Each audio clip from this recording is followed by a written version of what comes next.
Security in Egypt has been stepped up, with tensions in Cairo remaining high as Egyptian President Mohammed Morsi appealed in a speech to the upper house of parliament for Egyptians to work together to rebuild the country, saying that after 2 years of turmoil, it was time for Egypt to turn to production, work, seriousness.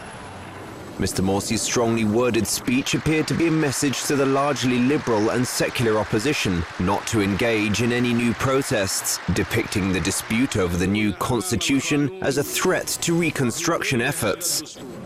Earlier in the week, Morsi offered to heal rifts with the opposition, but the move was dismissed as disingenuous by opposition leaders, who have come under investigation this week over allegations they committed treason by inciting supporters to overthrow the president.